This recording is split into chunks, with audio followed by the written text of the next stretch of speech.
In this video, I'm going to show you what I've found to be the easiest way to scrape Twitter data in bulk and store it off on your computer using Python. There are many reasons why you might want to pull Twitter data to do some analysis or just to store off all of your old tweets. There is an official way to pull data using the Twitter API. The downside is you are limited to about 100,000 requests per day. In the approach I'm going to show you, people have been able to pull millions of tweets and you don't have to apply for any API key. The package we're going to be using is called SN Scrape, and it can be used to pull from various different social networking sites, things like profiles, hashtags, and searches. And really the only requirements are that you have Python 3.8 or higher, and then you just pip install SNS Scrape. In this tutorial today, we're mainly going to be using SN Scrape, but first let's also import pandas. That'll allow us to store the data as a data frame, which we can then save as a CSV. We also, from TQDM Notebook, we're going to import TQDM. This will give us a progress bar, which I'll show you how that's helpful later. And then from SNS Scrape modules in the Twitter module, we're going to import that as SN Twitter. So using this is pretty simple. We're just going to use SN Twitter to create a new Twitter search scraper. You can see that there's a few different modules that we can use, but we're just going to use the search scraper. And then if you look in there, you can see the Twitter search scraper requires a query here, which we can give it. Let's search for anything with the hashtag Python. Now, of course, we could use the Twitter hashtag scraper if we wanted to, but let's go ahead and use the search scraper as this example.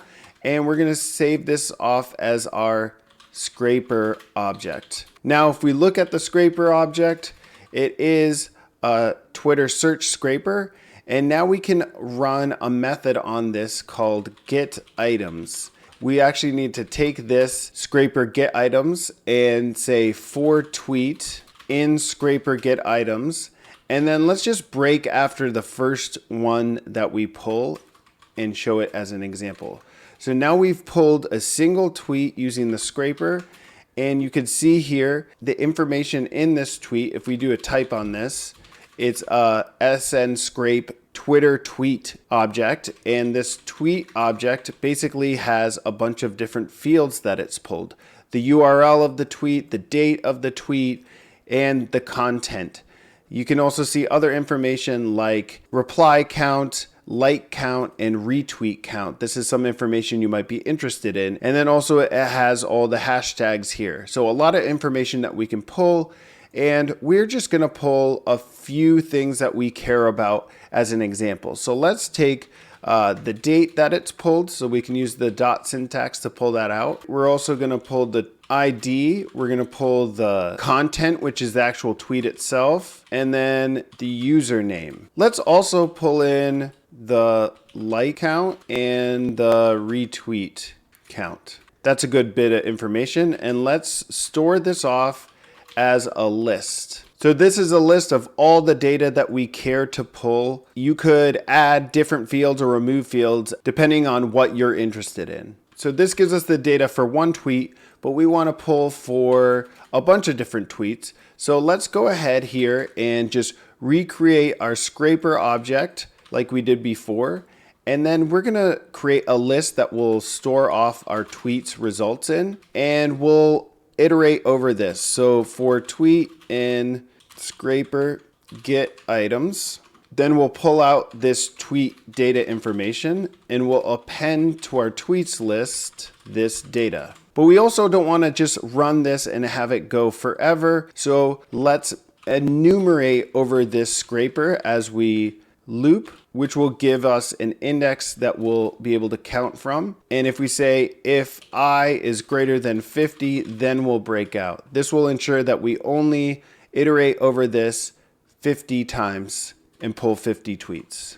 So that ran really quick. And now if I look at the length of the tweets, it actually has 52 results. You can see here, it's a list of all the information that we care about, and converting this into a pandas data frame will make it a lot easier to manipulate.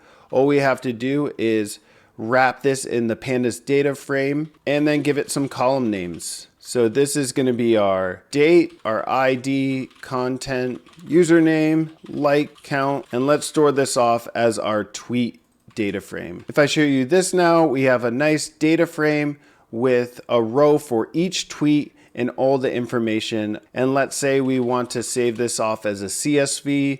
We can call this Python tweets and store that off. So there we go. We extracted 50 tweets, super easy. And now we have it stored as a CSV. I can show you here what the CSV looks like.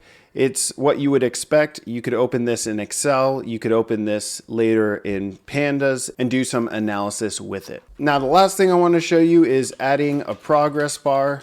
This can be really helpful if you're loading thousands of tweets and you want to keep track of how many you've pulled so far. So again, we're pretty much going to use the same thing as before, but we're going to wrap this enumerate in TQDM, which we entered before, and the total is going to equal the number of tweets we want to pull. And then let's also change this break to look at the number of tweets that we pulled and break after that, and that'll just be a variable that we'll be able to set up here. So let's up this to 1,000.